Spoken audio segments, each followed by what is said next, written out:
May God bless your day and your entire week as you join us for this deep dive. Yes, welcome everyone. Imagine waking up tomorrow morning to discover that every financial debt you owe has just been paid in full. Oh, that would be nice. Right, and your entire criminal record completely erased.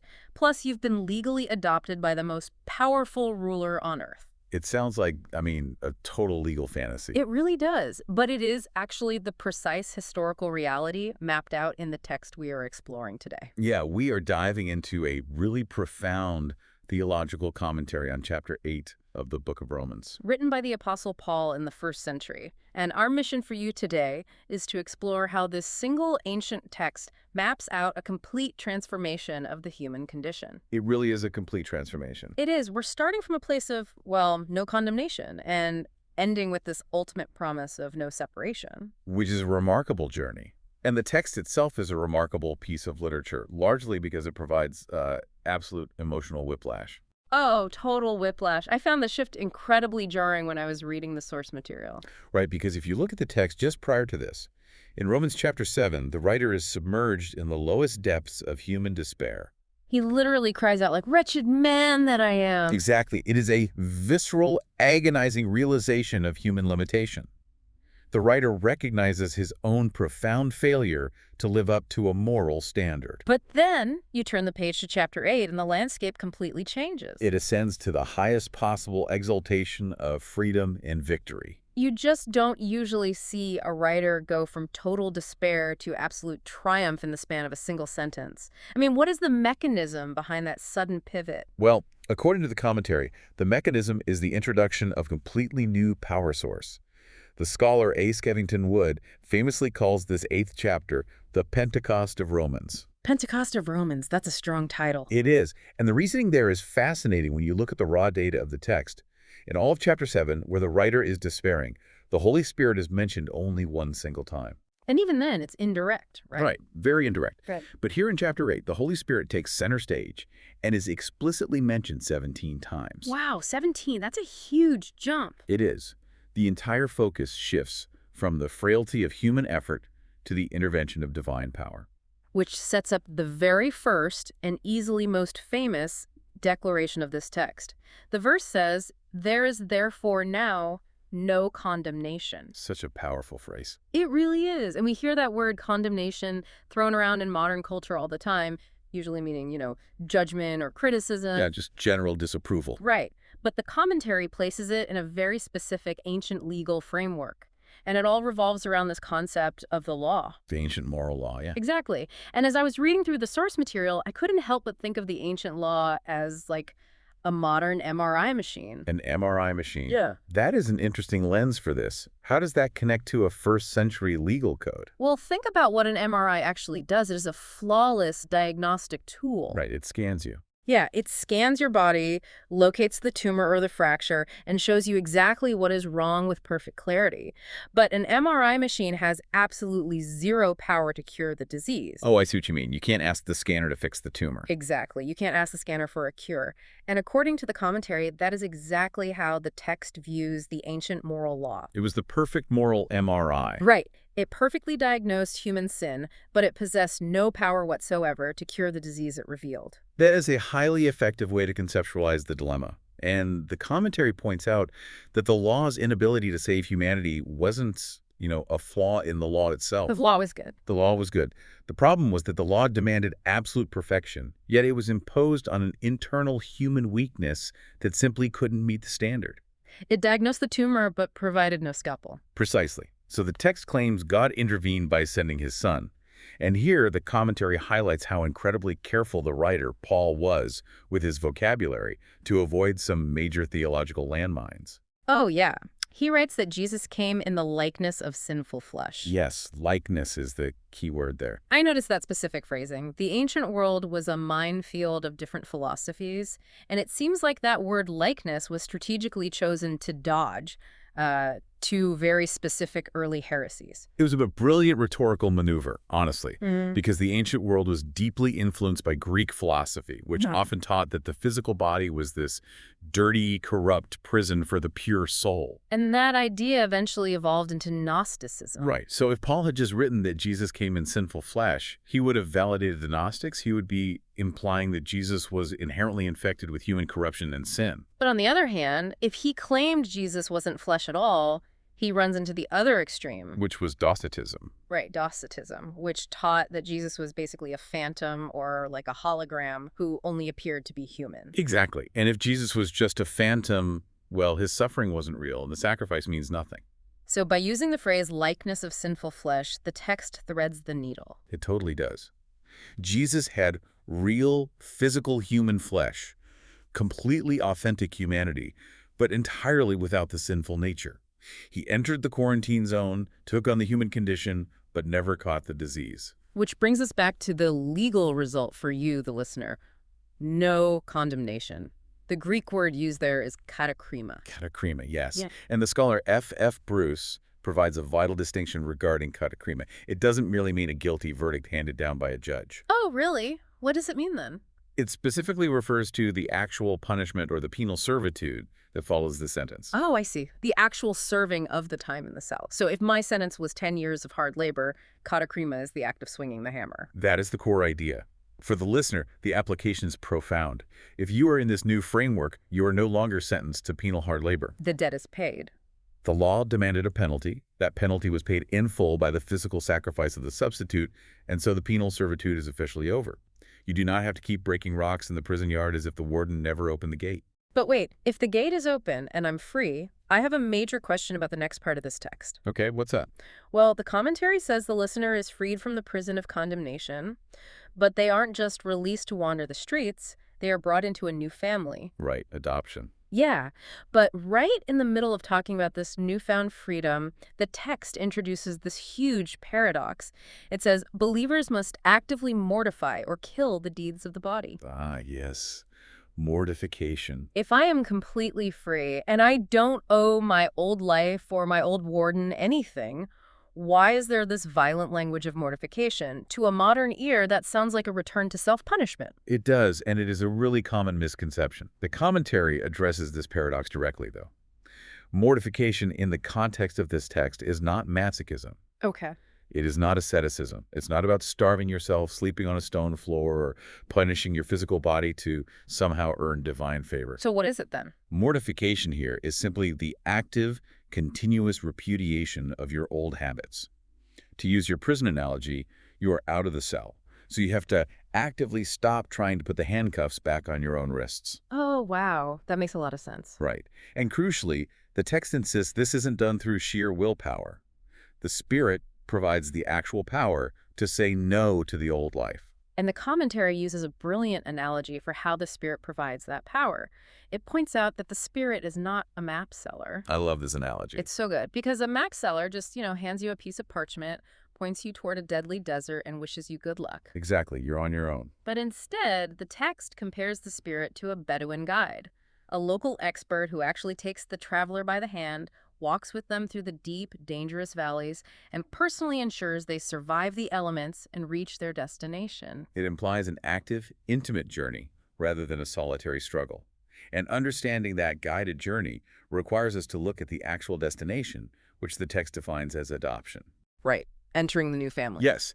And to truly grasp the weight of this, we have to understand the Greco-Roman concept of patria potestas, which translates to absolute paternal power. Because in the ancient Roman world, adoption was not merely a heartwarming metaphor about finding a family. Not at all. It was ironclad, foundational legal business. Because a Roman father had absolute authority, right, up to and including the power of life and death over his own household. Absolute authority, yes. So when an adoption occurred in that culture, it was a massive legal transfer of power with 4 distinct consequences. Okay, let's walk through those. First consequence. First, the adopted person lost absolutely all rights, obligations, and connections to their old family. So the tie is completely severed. Completely.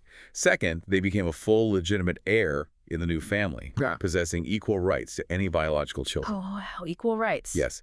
Third, and this connects directly to the idea of no condemnation we talked about earlier, the old life, including all prior financial or legal debts, was completely and legally wiped out. It ceased to exist on paper. That is wild. You essentially became a brand new legal entity. The old you is legally dead. Yes, and the fourth consequence was that you became absolutely irrevocably the child of the new father. The bond could not be undone. Which is incredible security. It is, and because there was often massive wealth and inheritance at stake, Roman law required this radical shift to be thoroughly documented. An adoption required 7 witnesses to be legally binding. 7 witnesses, just to make sure no one could contest it later. Exactly, ensuring the inheritance could never be successfully disputed by a rival claimant. And the commentary highlights a detail in the Greek text here that completely reframes the spiritual reality. It says the Holy Spirit acts as that witness. Yes, using the Greek word martyrio. Martyrio meaning to testify with. The Spirit serves as the eternal witness, guaranteeing your new legal status in a cosmic court. Right. So if the old slave master ever tries to challenge the inheritance, the Spirit steps forward as the witness and says, no, the adoption is genuine. The transfer is legally binding. And that legal guarantee leads directly to a new way of interacting with the divine. The text says believers cry out, Abba, Father. Abba. That's an Aramaic term, isn't it? It is. And it is not a formal, stiff religious title. It is an intimate, familial word akin to what a child would use in the safety of their own home. Like saying Papa or Daddy. Exactly. It demonstrates a depth of relational love, moving far beyond acknowledging God as a distant, generic creator. It is the language of ultimate belonging.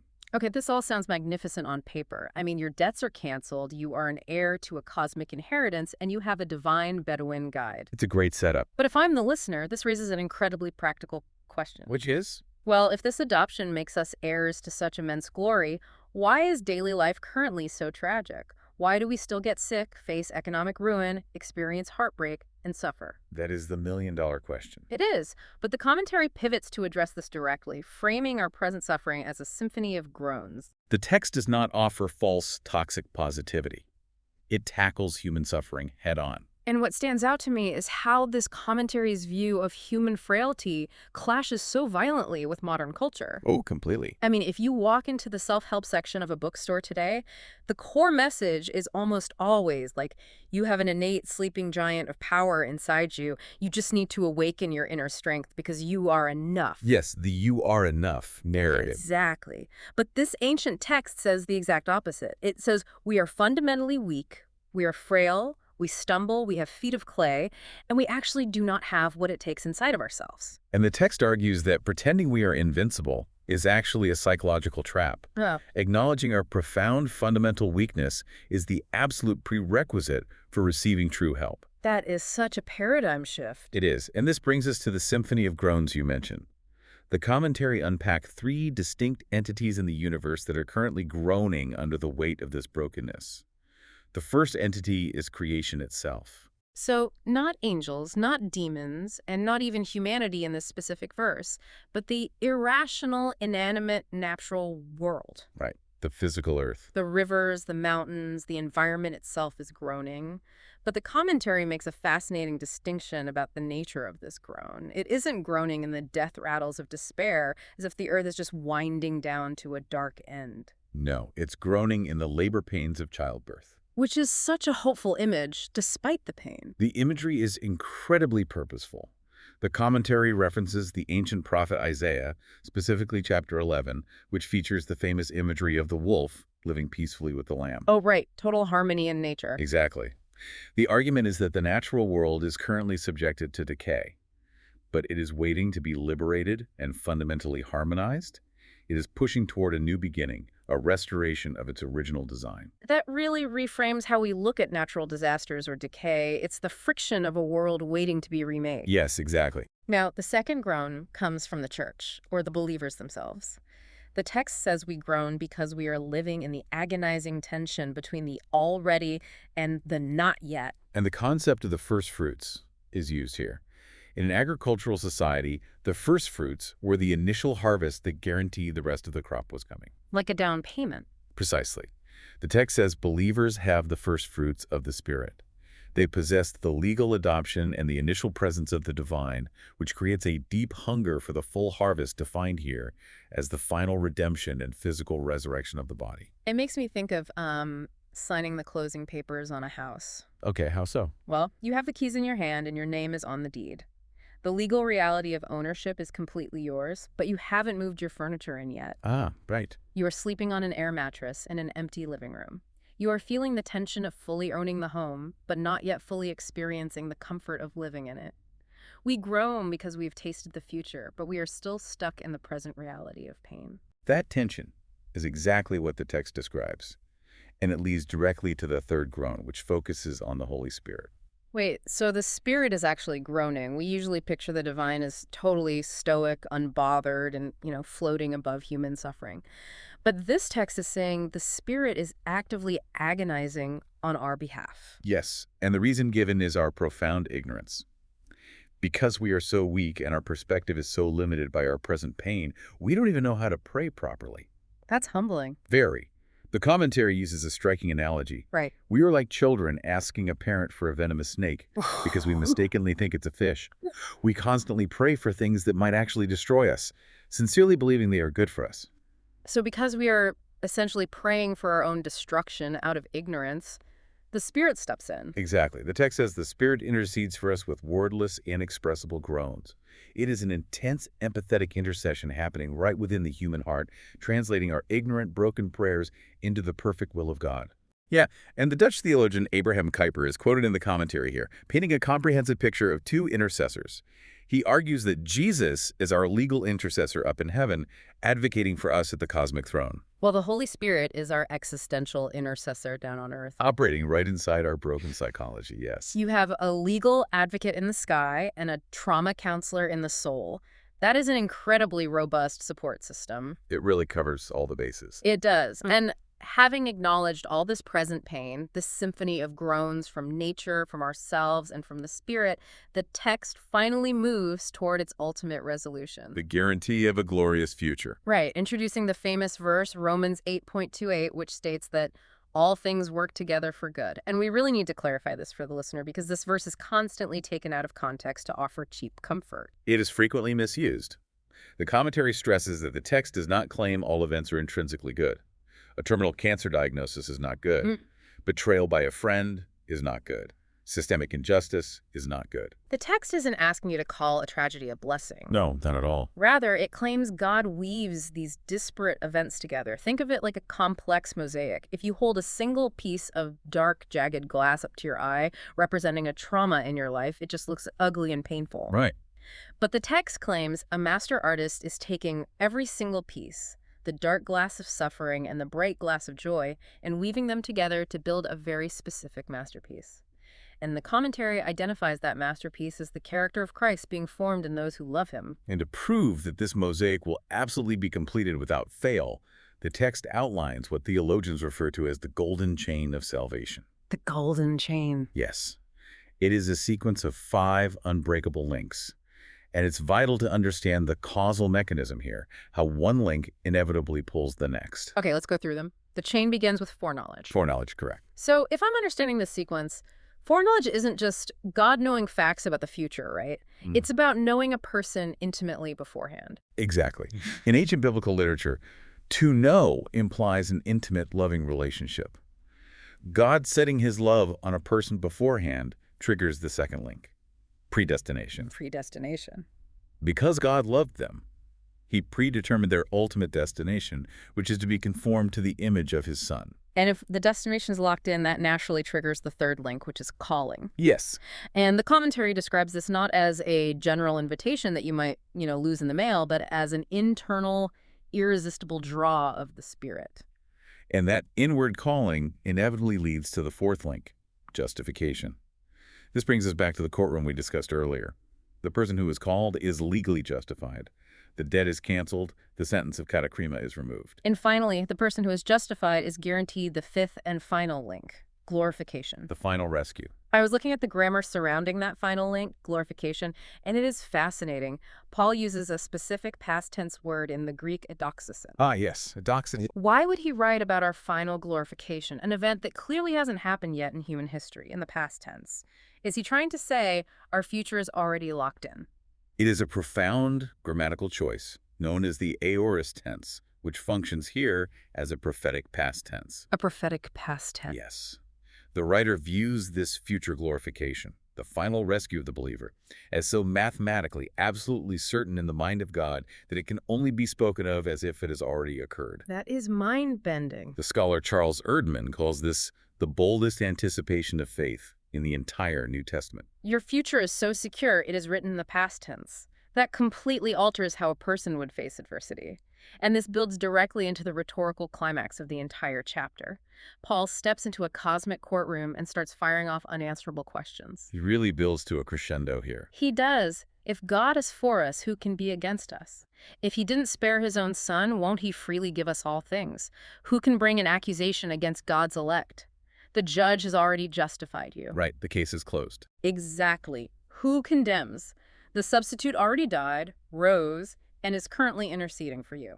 And he concludes by asking, what could possibly separate a believer from the love of Christ? He lists every terrifying reality of the ancient world: tribulation, distress, persecution, famine, nakedness, danger, and the sword. All the worst things imaginable. And he concludes that none of it has the power to sever the bond. In fact, he creates a brand new word to describe the believer's victory over these forces. The Greek word is hypernikamen.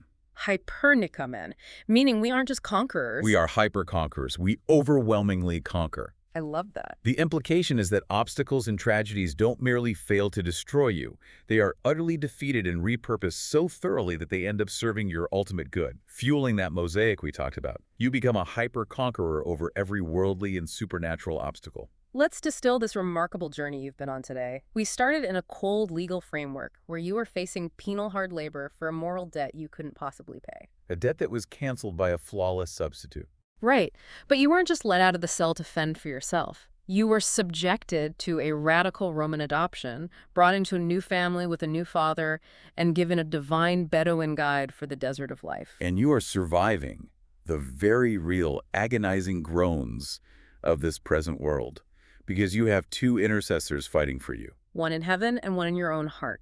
And your ultimate destination is so insanely secure that a 2,000-year-old text writes about your final glory in the past tense. If we take that entire sequence and apply it to daily life, it completely shifts your fundamental posture. You transition from a posture of fearful, anxious self-preservation to one of absolute, unshakable security. A completely new legal and spiritual reality. Now, before we sign off, I want to leave you with a final provocative thought to mull over, building on the source material we explored today. We discussed how the natural world, creation itself, is groaning in labor pains, anxiously waiting for its own redemption and harmonization alongside humanity. Right, that Romans 8 perspective on nature. Exactly. If that is true, if the physical earth is intimately tied to this divine story of redemption and holds that kind of cosmic value, how should that change the way you interact with and treat the physical environment around you today? Does an awaiting redemption demand a present respect for the natural world? It is something to think about as you walk out your door this week. Thank you for joining us on this journey. Goodbye, and God blesses all the listeners.